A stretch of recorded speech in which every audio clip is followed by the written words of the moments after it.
Halo semuanya, perkenalkan kami dari SMA Katolik Fatra Surabaya akan mempresentasikan tentang implementasi teknologi pengolahan limbah cucian untuk menghasilkan baterai yang ramah lingkungan. Perkenalkan, nama saya Chelsea Francisca Putri Gautama. Nama saya Felicio Risi Sapuro Sutanto. Nama saya Laurentius Michael Santoso. Dan inilah presentasi kami.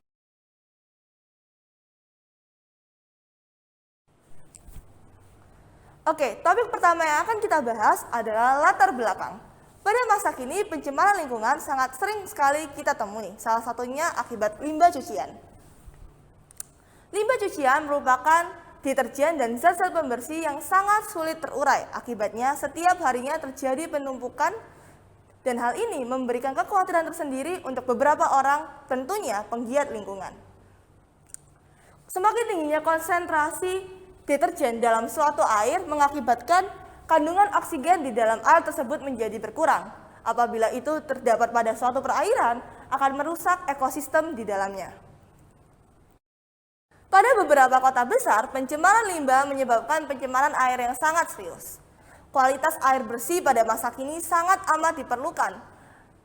Akan tetapi, untuk menjaga dan mempertahankan kualitas air yang baik, diperlukan standar tertentu dan tentunya sangat mahal. Hal ini menyebabkan setiap tahunnya kualitas air bersih semakin menurun. Ditambah dengan populasi yang semakin meningkat dan kebutuhan air bersih yang juga tentunya meningkat, menyebabkan ketersediaan air bersih tidak cukup untuk masa kini dan masa depan. Karena keprihatinan tersebut mendorong kelompok kami untuk membuat suatu alternatif pengolahan limbah cucian dengan membuat baterai yang ramah lingkungan. Elektrokimia adalah ilmu kimia mempelajari pergerakan elektron yang dihasilkan oleh zat konduktif atau elektroda. Elektroda terdiri atas elektroda positif, katoda, dan elektroda negatif atau anoda. Konsep elektrokimia itu berdasarkan pada reaksi redoks dan larutan elektrolit. Reaksi redoks adalah kombinasi dari reaksi oksidasi dan reduksi yang berlangsung secara simultan atau bersamaan. Reaksi reduksi adalah peristiwa penangkapan elektron, sedangkan oksidasi adalah peristiwa pelepasan elektron. Kemudian pada proses elektrokimia juga memerlukan suatu media penghantar yang kita kenal sebagai larutan elektrolit yang digunakan untuk mentransfer elektron. Larutan elektrolit ada 3, yaitu elektrolit kuat, lemah, dan non-elektrolit. Penerapan elektrokimia adalah sel volta. Sel volta menghasilkan energi listrik dari reaksi redoks spontan. Pada sel volta dikenal deret volta. Deret volta disusun berdasarkan daya oksidasi dan reduksi dari setiap logam. Deret volta menunjukkan urutan unsur-unsur logam berdasarkan potensial listriknya. Deret ini berfungsi untuk memberitahu hubungan atau reaksi antar logam. Nilai E didefinisikan sebagai potensial unsur tersebut dan dinyatakan dalam satuan volt. Semakin negatif nilai E, unsur tersebut semakin reaktif atau cenderung melepaskan elektron atau teroksidasi dan digunakan sebagai anoda.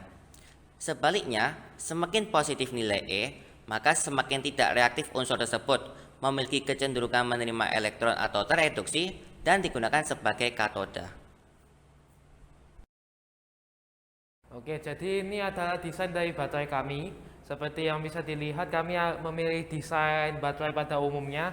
Alasannya adalah untuk mempermudah pemikiran masyarakat bahwa baterai ini itu fungsinya itu sama dengan baterai pada umumnya.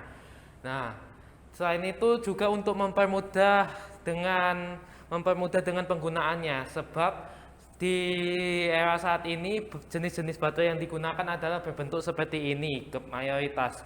Dan yang berbeda hanyalah ukurannya, seperti ukuran A, AA, dan AAA. Untuk baterai ini kita ambil sebagai ukuran AA.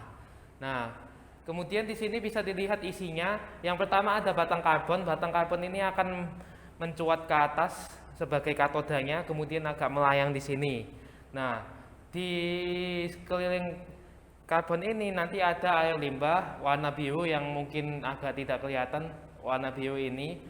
Nah, di sekelilingnya itu nanti juga ada seng. Lapisan seng ini akan menyelimuti keseluruhannya dan juga di bawahnya sebagai anodanya. Nah, keseluruhan itu kecuali bagian bawah dan bagian atas nanti akan ditutup oleh plastik. di mana kita untuk sebagai bahan recycle kita akan menggunakan plastik. Kesimpulan dan harapan kami adalah yang pertama, efektif untuk mengolah limbah cucian karena dengan menggunakan limbah cucian sebagai elektrolit baterai dapat memberikan nilai fungsi bagi limbah sehingga jumlah limbah yang dibuang ke lingkungan menjadi berkurang. Yang kedua, semoga penelitian ini dapat menjadi referensi untuk penelitian lain yang meneliti tentang penggunaan alternatif limbah cucian. Yang ketiga, kita juga berharap bahwa desain ini dapat menjadi landasan bagi penelitian lain untuk mengembangkan desain kami yang telah kami buat.